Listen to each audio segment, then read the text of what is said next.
Caso Huitlatexe contra Perú. La sentencia que encontré para ejemplificar el derecho a la libre asociación forma parte de las sentencias realizadas por la Corte Interamericana de Derechos Humanos. El caso se refiere a la responsabilidad internacional de Perú por el asesinato extrajudicial de Pedro Cristólogo Huitlatexe, producido por una operación de inteligencia militar, además de la ineficacia de las autoridades e instituciones nacionales para investigar estos hechos y sancionar a los responsables.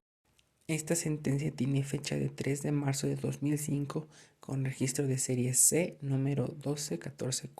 Además del señor Wilca, también fallecieron las personas Marta Flores Gutiérrez, Pedro Humberto Wilca Gutiérrez, Flor de María Wilca Gutiérrez, Katiuska Tatiana Wilca Gutiérrez, José Carlos Wilca Gutiérrez, Indina Isabel Wilca Flores y Julio César Escobar Flores.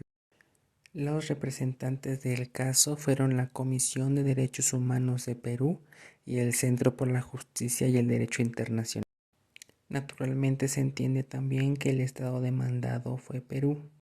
La Convención Americana declaró que los derechos violados en este caso fueron el artículo 1, que es la obligación de respetar a los derechos, el artículo 4, que es el derecho a la vida, el artículo 5, que es el derecho a la integridad personal, el artículo 8, que habla de las garantías judiciales, el artículo 16, el derecho a la libertad de asociación y el artículo 25, que es la protección judicial.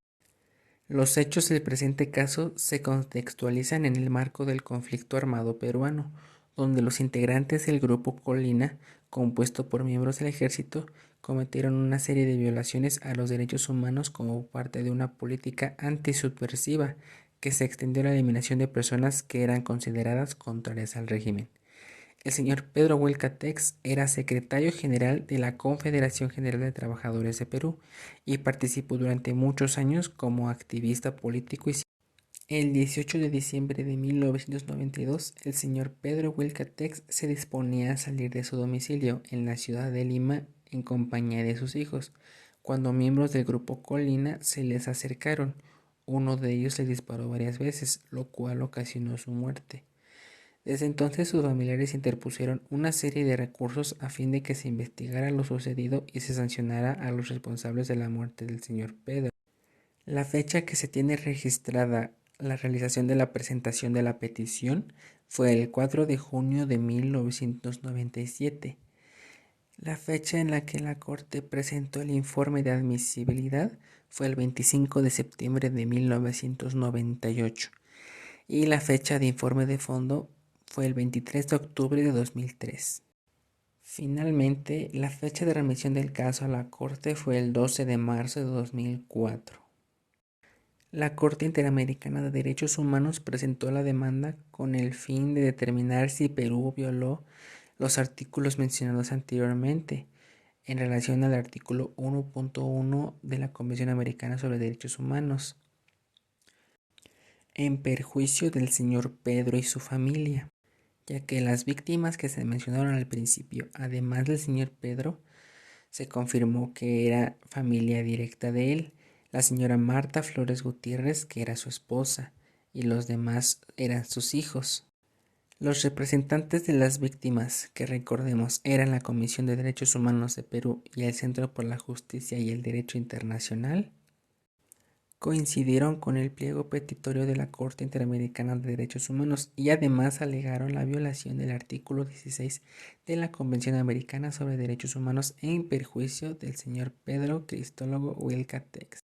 Ante la situación, el Estado peruano tuvo que realizar un reconocimiento total de responsabilidad internacional, el cual fue aceptado por la Corte. Ya para concluir, las reparaciones que dictó la Corte al Estado de Perú fueron las de investigar efectivamente los hechos del presente caso con el fin de identificar, juzgar y sancionar a los autores materiales e intelectuales de la ejecución extrajudicial del señor Pedro. Realizar un acto público de reconocimiento de responsabilidad en relación con el presente caso y pedir una disculpa pública a los familiares de la víctima.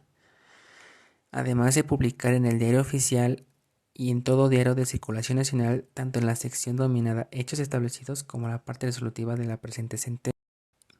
Establecer una materia o curso sobre derechos humanos y derecho laboral que se denomine Cátedra Pedro Wilca. Recordar y exaltar en la celebración oficial del 1 de mayo la labor del señor Pedro Wilca en favor del movimiento sindical de Perú. Erigir un busto en memoria del señor Pedro. Brindar atención y tratamiento psicológico a la familia. Y realizar un pago económico por concepto de daño moral, que en suma fueron aproximadamente $250,000. Además de otros 20,000 pesos pagados a la señora Marta Flores por concepto de daño material. El Estado deberá rendir a la Corte un informe sobre el cumplimiento de la sentencia de fondo, reparaciones y costas dentro del plazo de un año contado a partir de la notificación de la misma. Pero no fue hasta el 7 de febrero de 2008 en la que la Corte declaró que el Estado finalmente cumplió con su obligación de informar sobre las medidas adoptadas para dar cumplimiento al ordenado en los puntos resolutivos de la sentencia de fondo, reparaciones y la resolución emitida del caso Huitlatex contra Perú.